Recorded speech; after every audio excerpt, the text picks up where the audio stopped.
आदाब नाज़रीन, खबरनामे में आपका इस्तकबाल है। मैं हूं आपके साथ रेशमा। आइए हेडलाइंस पर नजर डालते हैं। वजीर आजम नरेंद्र मोदी इतवार को मध्य प्रदेश के छतरपुर में श्री बागेश्वर धाम में कैंसर अस्पताल का रखेंगे संगे बुनियाद। वजीर आजम मोदी की आमद को लेकर छतरपुर के लोगों में है जबरदस्त जोश व खरोश।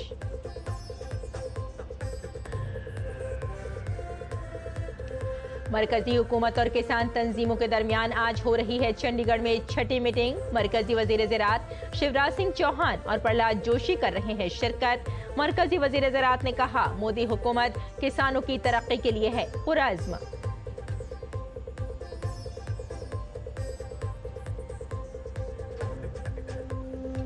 इक़्तिदार संभालने के बाद दिल्ली की बीजेपी हुकूमत एक्शन मोड में। पीडब्ल्यूडी के वजीर प्रवेश वर्मा ने कई तरक्याती प्रोजेक्टों का किया मुआयना।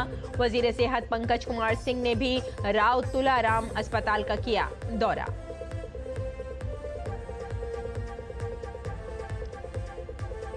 प्रयागराज में जारी महाकुंभ में स्नान करने वाले अकीदतमंदों की तादाद 60 करोड़ से ज्यादा। महाकुंभ मेला 26 फरवरी को महाशिवरात्रि के स्नान के साथ होगा खत्म।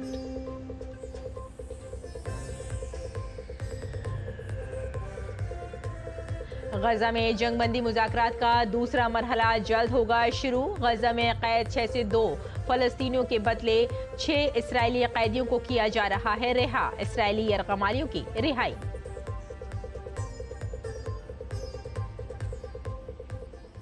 और आइए अब खबरों पर डालते हैं तफसील से नजर। वजीर आजम नरेंद्र मोदी कल मध्य प्रदेश के छतरपुर के दौरे पर होंगे। वजीर आजम वहां श्री बागेश्वर धाम में कैंसर अस्पताल का संग बुनियाद रखेंगे। 100 बिस्तरों पर मुश्तमिल ये जदीद तरीन अस्पताल मध्य प्रदेश और उत्तर प्रदेश में फैले बुंदेलखंड अजला को बहुत फायदा देगा। सेहत आम से मुताल्लिक़ इस तोहफे पर मुकामी लोग बहुत पुरजोश हैं। ये जदीद तरीन अस्पताल मध्य प्रदेश और उत्तर प्रदेश के कई अजला में फैले हुए हजारों लोगों के लिए इंतहाई फायदेमंद साबित होगा। मरीजों के लवाहिकीन के लिए तमाम सहूलियात से आरास्ता धर्मशाला भी तामीर की जाएगी। इस अस्पताल का संग बुनियाद इलाके के उन लोगों के लिए किसी नेमत से कम नहीं जो कि प्राइवेट अस्पतालों में कैंसर के इलाज के लिए भारी अखराजात बर्दाश्त नहीं कर पाते। मुकामी लोगों का ख्याल है कि इस अस्पताल की तामीर के बाद कैंसर के मरीजों की जिंदगियों में उम्मीद की एक नई किरण आएगी। इलाके के लोग इस लम्हे का बेसब्री से इंतजार कर रहे हैं जब वजीर आजम Shri Bageshwar Dham medical and research institute का संग बुनियाद रखेंगे।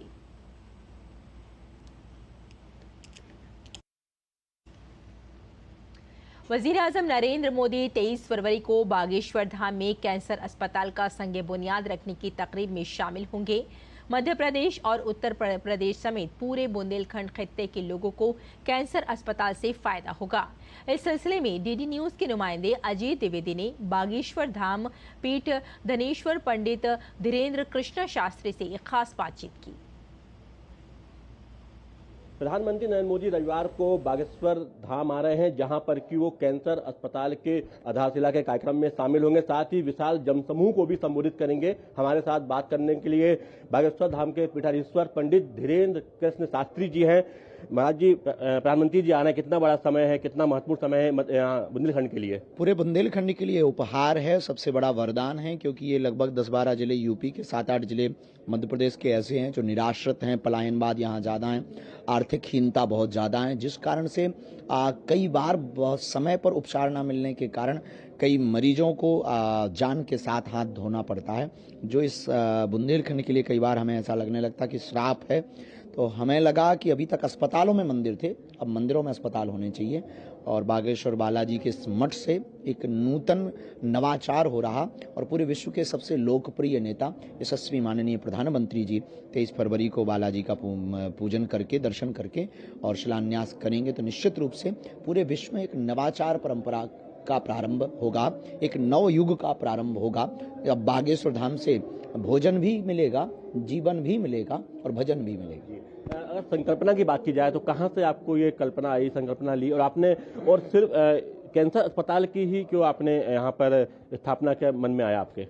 कैंसर एक ऐसा रोग है जो बड़ा कॉस्टली है और बहुत ज़्यादा दर्दनाक स्थिति वाला ये भयावह है। कई बार बहुत बाद में पता लगने के बाद दीनहीन आर्थिक निराश्रित लोग, आर्थिक तंगी से जूझते हुए लोग इसका इलाज नहीं करवा पाते, टाटा मेमोरियल नहीं जा पाते हैं और महंगे इलाजों का व्यय नहीं कर पाते हैं, जिस कारण से उनको असहनीय पीड़ा लेकर के जब वो धाम आते थे हमारे मन में बहुत पीड़ा उठती थी। हम उनसे पूछते थे कि क्या बात है, बोले महाराज रोग है। हम कहा डॉक्टर को दिखाओ, बोले महाराज जी की सामर्थ्यता नहीं है।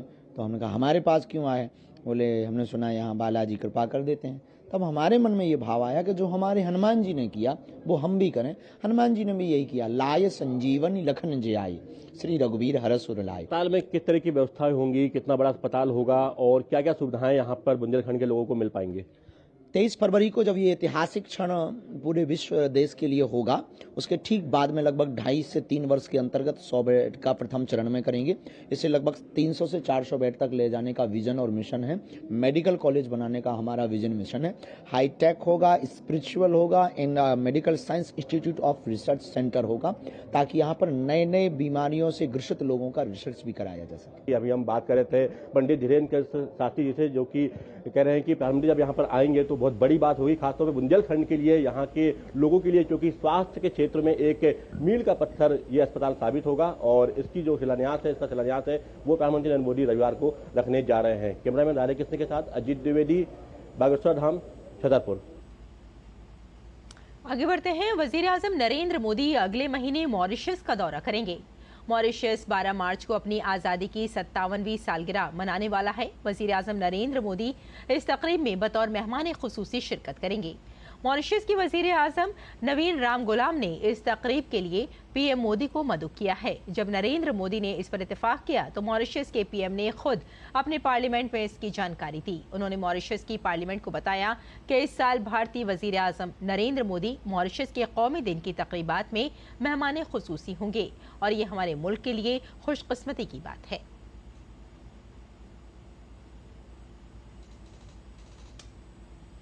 वजीर आजम नरेंद्र मोदी कल यानी 23 फरवरी को ऑल इंडिया रेडियो पर अपने माहाना प्रोग्राम मन की बात में भारत और बैरून मुल्क के लोगों के साथ अपने ख्यालात शेयर करेंगे। ये माहाना रेडियो प्रोग्राम की 119वीं किस्त होगी। ये प्रोग्राम ऑल इंडिया रेडियो और दूरदर्शन के पूरे network all India radio, news website और न्यूज़ AIR मोबाइल ऐप पर नश्र किया जाएगा। मन की बात को all India radio, Doordarshan news, वजीर आजम के दफ्तर और इत्तलात और नशरियात की वजारत के यूट्यूब चैनल पर भी बराह रास्त नश्र किया जाएगा। हिंदी नशरियात के फौरन बाद ऑल इंडिया रेडियो पर यह प्रोग्राम इलाकाई जबानों में भी नश्र किया जाएगा।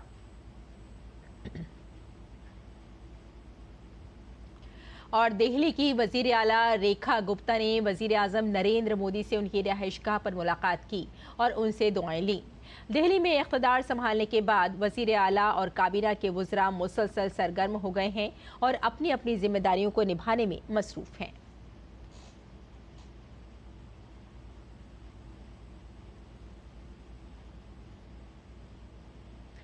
शालीमार बाग असेंबली हल्के से पहली बार MLA बनने वाली रेखा गुप्ता दिल्ली की चौथी खातून वजीर आला बन गई हैं। इलाके की खवातीन में काफ़ी जोशो खरोश है। खवातीन को उम्मीद है कि उनके तमाम मसाइल हल हो जाएंगे। हमारे नमानिगार धीरज कुमार ने इस सिलसिले में खवातीन से बातचीत की।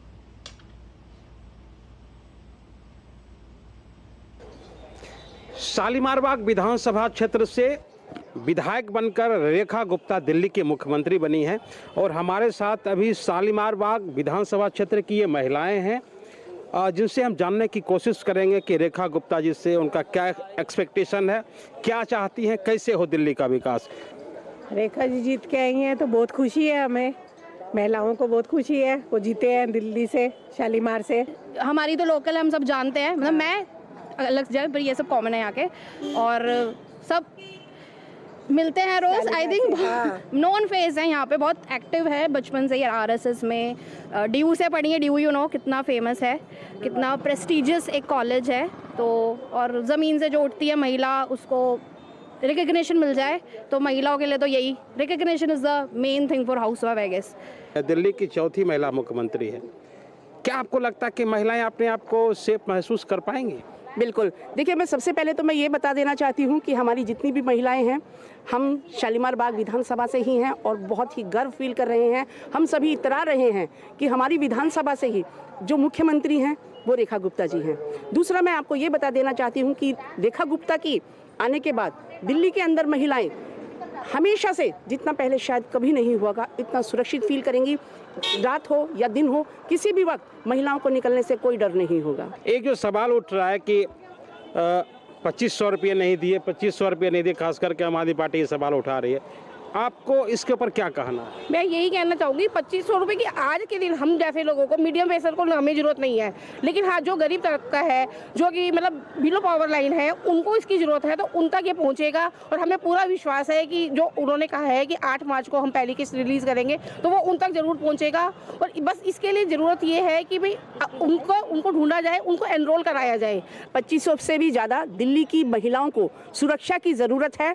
जो सुरक्षा अगर मिलेगी तो मुझे लगता है कि दिल्ली की महिलाएं इन 2500 रुपए की उम्मीद नहीं करेंगी। उन 2500 रुपए के ना बारे में सोचकर वो अपने घरों से कमाने के लिए बाहर निकलेंगी। जो आज दिल्ली केजरीवाल सरकार के राज में इतनी असुरक्षित हो गई थी, वही दिल्ली आज रेखा के राज में इतनी सेफ हो जाएंगी कि 24 घंटे महिलाएं जब चाहें जब बाहर निकल पाएंगी।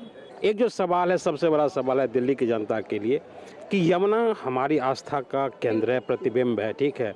यमुना की सफाई क्या कहेंगे इसके ऊपर? बिल्कुल, ये जो यमुना जी है वो हमारे हिंदू सनातनी धर्म के लोगों के लिए ये एक आस्था का केंद्र है। आज जो यमुना के अंदर इतनी गंदगी हो गई है कि लोग खड़े होते हैं उनके पास तो बदबू इतनी ज़्यादा आती है, बहुत ज़्यादा। और जब ये केजरीवाल आया था तो सबसे पहले इसने कहा कि यमुना हम साफ करेंगे। इतना पैसा उन्होंने खाया, इतना घोटाला उन्होंने किया, मगर मैं आप सबको बताती हूँ कि हमारी दिल्ली के अंदर जो पूर्वांचली हैं, लगभग 13% पूर्वांचली हमारी दिल्ली के अंदर रहते हैं। अब जो वो छठ पूजा यमुना में नहीं कर पा रहे थे, आने वाला वक्त हर पूर्वांचली के लिए बड़ा ही गौरवान्वित होगा कि वो आने वाले वक्त में यमुना मैया में अपनी छठ पूजा कर पाएंगे और रेखा जी को तहे दिल से धन्यवाद देंगे जो वो आज तक नहीं दे पा रहे थे।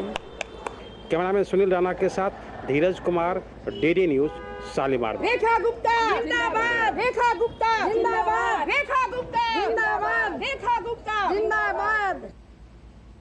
रेखा गुप्ता की हुकूमत पूरी दिल्ली में कचरा और मलबा हटाने के लिए पूरी तरह पुरअज़्म है, जो दिल्ली के लिए सबसे बड़े चैलेंजों में से एक है। दिल्ली के काबीना वजीर आशीष सूद ने कहा कि उनकी हुकूमत सड़कों पर गैर कानूनी कचरा और मलबा बर्दाश्त नहीं करेगी। तमाम PWD को सड़कों से कचरा हटाने के अहकाम दिए गए हैं। उन्होंने कहा कि उनकी हुकूमत साफ सड़कों, माहौलियात और पानी के अपने वादों को पूरा करने के लिए पुरअज़्म है।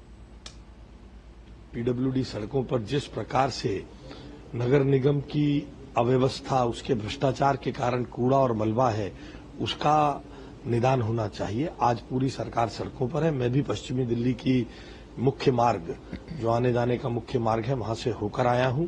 हम लोग सब कृत संकल्प हैं कि PWD की सड़कों पर कॉरपोरेशन के भ्रष्टाचार के कारण दिल्ली की जनता को गंदगी देखने को न मिले।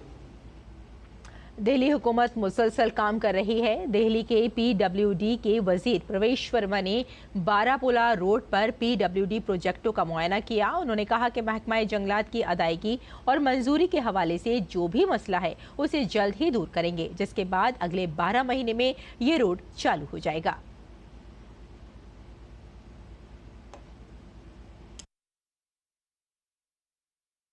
इतने समय से काम चल रहा है, कभी भी कोई विजिट करने नहीं आया था। इसमें 1-2 इश्यूज बताए हैं। एक तो इनका पेमेंट का इशू है और एक इनको जो है फॉरेस्ट क्लियरेंस इनको चाहिए थोड़ा सा।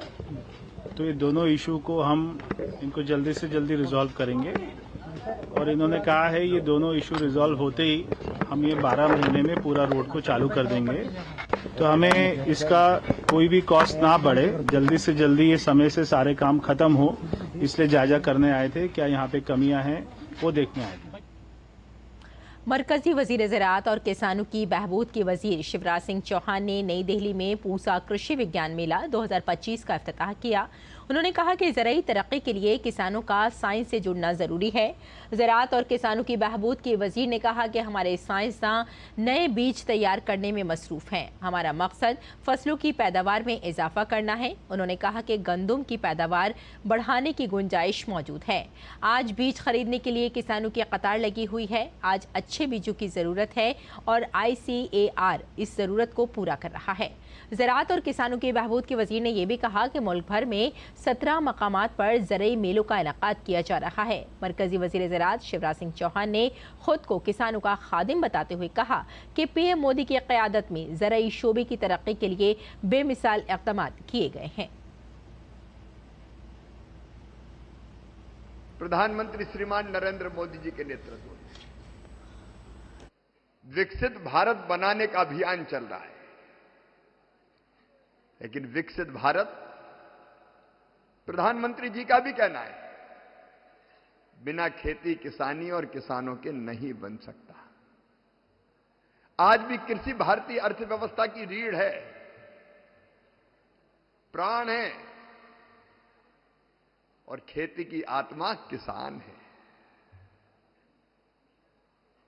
और मैं कृषि मंत्री ना अतिथि ना मुख्य अतिथि, मैं तो आपका सेवक हूं। किसान की सेवा मेरे लिए भगवान की पूजा है।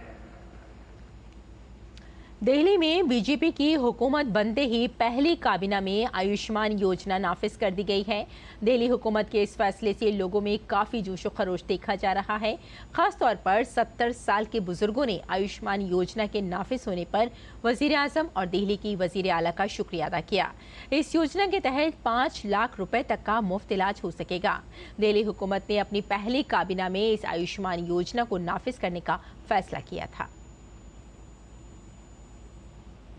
हमारे यशस्वी प्रधानमंत्री भाई नरेंद्र मोदी जी ने जो संकल्प पत्र दिल्ली के लिए रखा और जिसने गारंटी की बात करी, उन्होंने हम सभी 70 वर्ष के लोगों के लिए, दिल्ली के नागरिकों के लिए एक अभूतपूर्व कार्य किया है। ये योजना जिसका इंतज़ार दिल्ली बरसों से कर रही थी और लाखों रुपए खर्च करके भी सही स्वास्थ्य योजना का लाभ नहीं उठा पा रही थी, अब वो योजना बहन रेखा गुप्ता के मुख्यमंत्री के नेतृत्व में पहली कैबिनेट में पास हुआ है। हम बहन रेखा गुप्ता का और भाई नरेंद्र मोदी का हृदय से धन्यवाद करते हैं। अब हम बुजुर्ग लोगों को कम पैसे में या बिना पैसे के एक वो स्वास्थ्य लाभ दे पाएंगे जिसके लिए वो तरस रहे थे और अपना घर जमीन बेच के इलाज करवा रहे थे।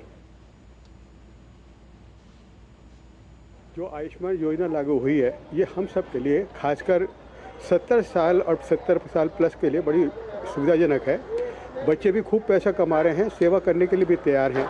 लेकिन इस योजना के माध्यम से एक कॉन्फिडेंस आया है कि अब मेरे को बच्चों पर निर्भर नहीं होना पड़ेगा।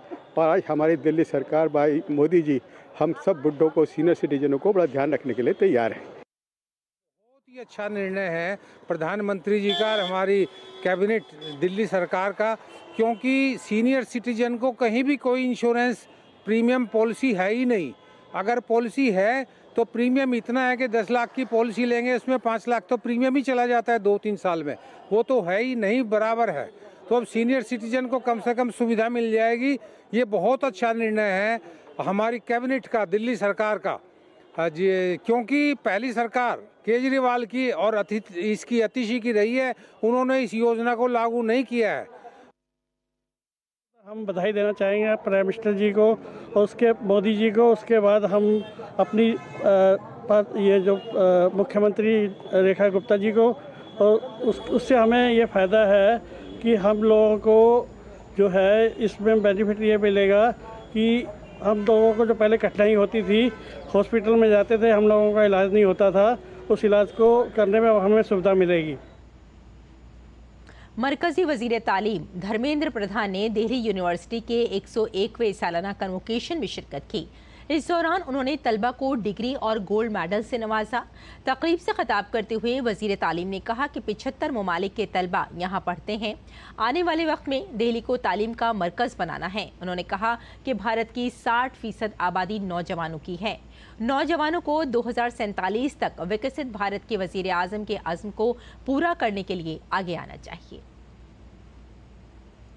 आज भारत की 60% आबादी युवाओं की है। 60% पॉपुलेशन 35 साल के नीचे की नौजवानों की है। आज भारत की सर्वश्रेष्ठ यूनिवर्सिटी में मैं खड़ा होकर अपेक्षा रखता हूं, भारत की नई पीढ़ी के सामने, भारत की नौजवानों के सामने हमें प्रधानमंत्री जी की जो आह्वान है, हमें अपना कर्तव्य निभाना है। भारत को 2047 तक विकसित भारत में परिवर्तित करना है। हमें तब ये संभव हो पाएगा अगर दिल्ली विश्वविद्यालय के नेतृत्व में हम देश में राष्ट्रीय शिक्षा नीति को लागू कर पाएंगे। भारतीय जनता पार्टी के कौमी तर्जुमान अनिल के एंटनी ने एक प्रेस कॉन्फ्रेंस में कहा कि केरला की रियासती हुकूमत अपनी नाअहली और नाकामयाबियों से तवज्जो हटाने की कोशिश कर रही है। उन्होंने कहा कि उनके पास आशा हेल्थ वर्कर्स की ज़ेर इल्तिवा तनख्वाहें अदा करने की सलाहियत नहीं है। ये केरला के लोगों के लिए एक वाज़ेह पैगाम है। उन्हें केरला की तरक्की के लिए डबल इंजन वाली हुकूमत का इंतखाब करना चाहिए। It is very disappointing to see the state government of Kerala, because of their administrative inefficiencies and their governmental failures, trying to divert attention from their inefficiencies and their incapability to give the dues and the salaries to the ASHA health workers, trying to shift attention to central government. Now, this is once again a clear message to the people of Kerala that for the state of Kerala also to progress, to have a Vikasit Kerala, it is important that there should be a double engine government in Kerala also. और प्रयागराज में जारी महाकुंभ में स्नान करने वाले अकीदतमंदों की तादाद 60 करोड़ से ज्यादा हो गई है। महाकुंभ मेला 26 फरवरी को महाशिवरात्रि के स्नान के साथ खत्म होगा। धीरे धीरे अपने अख्ताम की तरफ बढ़ रहा प्रयागराज महाकुंभ न सिर्फ एक मजहबी तकरीब है, बल्कि ये हिंदुस्तानी सकाफत, रिवायत और रूहानियत का भी गवाह है। प्रयागराज महाकुंभ में स्नान करने वालों की तादाद 60 करोड़ से तजावुज कर गई है। जुमे की शाम 6 बजे तक कुल 1.16 करोड़ से ज्यादा अकीदतमंदों ने त्रिवेणी में स्नान किया। योगी हुकूमत इस बात को यकीनी बनाने के लिए मुसलसल कोशिशें कर रही है कि त्रिवेणी के पानी में डुबकी लगाने के लिए मुल्क के मुख्तलिफ हिस्सों और बैरून मुल्क से आने वाले लाखों अकीदतमंदों और सयाहों के लिए संगम पर वाफिर साफ पानी दस्तयाब हो। महकमा आबपाशी पिछले 2 माह से मुसलसल इसकी निगरानी कर रहा है।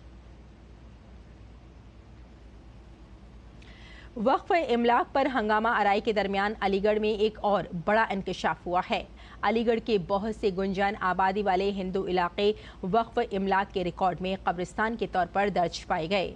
मंदिरों का शहर समझे जाने वाले अचल ताल भी कब्रिस्तान के तौर पर दर्ज मिला। वक्फ कमिश्नर और अक़लियती बहबूद के अफसर निधि गोस्वामी ने बताया कि ज़िला में 1768 वक्फ जायदादें हैं, जिनमें से 1216 जायदादें सरकारी ज़ुमरे में रजिस्टर्ड हैं। कुछ जगहों पर गुंजान आबाद हिंदू इलाकों में ये तमाम ज़मीनें ईदगाह और कब्रिस्तान के तौर पर रजिस्टर्ड हैं। रिपोर्ट हुकूमत को भिजवा दी गई है। अब हुकूमत की हिदायत का इंतजार है। इसके मुताबिक आगे की कार्रवाई की जाएगी। और भारतीय फौज और Japan ground self defence force के दरमियान जो शासन का एक पत्र आया था, जिसमें ये दिशा निर्देश दिए गए थे कि हमें इन सभी संपत्तियों की जांच करानी है। जांच में यह पाया गया कि अलीगढ़ में 1216 संपत्तियां ऐसी हैं जो खतौनी में सरकारी भूमि की श्रेणी में दर्ज हैं। कुछ जगह पर ऐसा भी सर्वे आया है कि हिंदू बाहुल्य क्षेत्रों में वक्फ संपत्तियां निकल के आई हैं, वहाँ कब्रिस्तान दर्ज हैं। तो आगे शासन का जो भी दिशा निर्देश होगा, हम उस हिसाब से कार्यवाही करेंगे और सूचना प्रेषित कर देंगे। भारतीय फौज और Japan ground self defence force के दरमियान मुश्तरका फौजी मश्क धर्म गार्जन के 6वें एडिशन के लिए भारतीय फौज का दस्ता जापान के लिए रवाना हुआ। ये मश्क 24 फरवरी से 9 मार्च 2025 तक east फुजी manoeuvre training area Japan में होने वाली है। प्रैक्टिस धर्म गार्जन एक सालाना तकरीब है जो बारी बारी भारत और जापान में मुनक्किद होती है। ये मश्क दोनों ममालिक की फौजों के दरमियान ताल्लुकात को मजबूत बनाने और बाहमी ताउन को बढ़ाने में बहुत मददगार साबित होगी। इस मश्क का आखिरी एडिशन फरवरी मार्च 2024 में राजस्थान में किया गया था।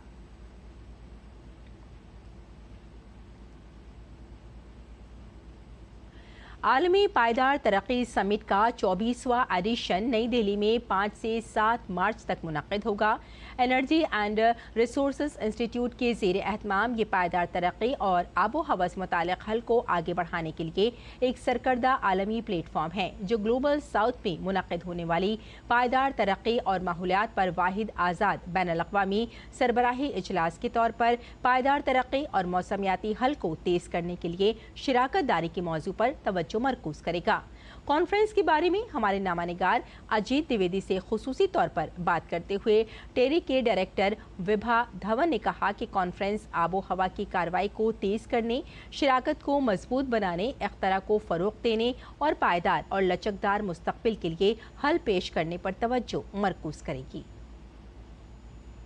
विश्व सतत विकास शिखर सम्मेलन का आयोजन नई दिल्ली में 5 से 7 मार्च तक किया जा रहा है। क्या खास रहने वाला है, हमारे साथ बात करने के लिए टेरी की director general doctor Vibha Dhawan ji हैं। मैडम, क्या खास होने वाला है और किस तरीके से ये सम्मेलन में कहाँ से लोग आएंगे? देखिए, जैसा आपने कहा, ये विश्व लेवल का एक सम्मेलन होता है और शायद ग्लोबल साउथ में ये एक अलग ही पहचान है इसकी, क्योंकि और किसी देश में ऐसा नहीं होता है। अब देखिए, जब हम जलवायु परिवर्तन की बात करते हैं तो वो भारत तक सीमित नहीं है, ना ही उसका असर सीमित है, ना ही उसके एक्शन जो हो रहे हैं वो भारत तक सीमित है। हम लोग क्या डिस्कस करना चाहते हैं इस समिट के माध्यम से कि सबसे पहले इसको हम कैसे कम से कम करें। बात करें इसमें तो कितने देशों के प्रतिनिधि जो हैं वो शामिल होंगे और क्या फोकस पॉइंट रहने वाले हैं इस बार? हमारे अभी तक 30 से ऊपर देशों के लोग आने वाले थे और इसमें हमारी डिस्कशन होने वाली है पार्टनरशिप पे, क्योंकि देखा जाए तो एक्सपर्ट्स भी कम हैं जिनको इस सब्जेक्ट की नॉलेज है और हमारे पास रिसोर्सेज भी कम हैं। तो इसकी जगह कि हम सब अलग अलग से अपने सोल्यूशन ढूंढने की कोशिश करें, क्या हम मिलके इसका सोल्यूशन ढूंढ सकते हैं? आपको क्या लगता है कि सस्टेनेबल डेवलपमेंट में जो हमारी प्राचीन परंपरा भी रही है उसको लेकर क्या मैसेज इस जो सत्र होगा, यहाँ पर जो ये सम्मेलन होगा, उसमें दे सकता है? भारत जो है एक तरह से हमारा, आपने कहा परंपरा है, हमारे डीएनए में है कि कुछ वेस्ट नहीं करना है और ऊपर सरकार की जो पॉलिसीज़ हैं वो उसी डायरेक्शन में है, ना कि विकासशील। मैं ये बोलूँगी विकसित देशों को भी बता सकते हैं कि आपकी ग्रोथ ग्रीन टेक्नोलॉजी ज़्यादा अच्छी पूरी करेगी। बिल्कुल, तो ग्रीन टेक्नोलॉजी जो है उसका ज़्यादा फोकस रहेगा और ख़ास तौर पे जिस तरीके से भारत ने सस्टेनेबल डेवलपमेंट में काम किया है वो भी फोकस रहेगा और 30 से ज़्यादा देश जो है इस विश्व स्तरीय सम्मेलन में शामिल होंगे। कैमरामैन श्रीनिवास के साथ अजीत द्विवेदी, डीडी न्यूज़, दिल्ली। और हमास आज 6 इस्राएली मुक़व्वियों को रिहा करेगा। इसके बदले में इसराइल 602 फ़लस्तीनी कैदियों को रिहा करेगा। यरगमालियों की आज रिहाई जंगबंदी मुआहदे के पहले मरहले में आखिरी रिहाई होगी। हमास जिन मुक़व्वियों को रिहा करेगा उनमें एलिया कोहन, उमर शेमतोफ और ताल शोहम, उमर वैंकरट, हशाम सईद और साथ में एवर मैंगस्टो वगैरह शामिल हैं। पहले मरहले के तहत 33 इसराइली मुक़व्वियों को रिहा किया जाएगा। इसमें अब तक इसराइल के 19 मुक़व्वियों को 1100 से ज़ायद फ़लस्तीनी कैदियों के बदले रिहा किया जा चुका है। इसराइल का कहना है कि बाकी 14 में से 8 की मौत हो चुकी है। फ़रीक़ैन का कहना है कि वो बातचीत का दूसरा मरहला शुरू करने के लिए पुरज़्म है, जबकि सालसियों का कहना है कि इसका मकसद तकरीबन 60 बाकी मानदा मुक़व्वियों की वतन वापसी और इसराइली फ़ौजियों की इनक़ला के बारे में एक मुआहदे तक पहुँचना है। काबिल ज़िक्र है कि इसराइल और फ़लस्तीन के दरमियान मुक़व्वियों के तबादले की ये डील 3 मरहलों में मुकम्मल होगी।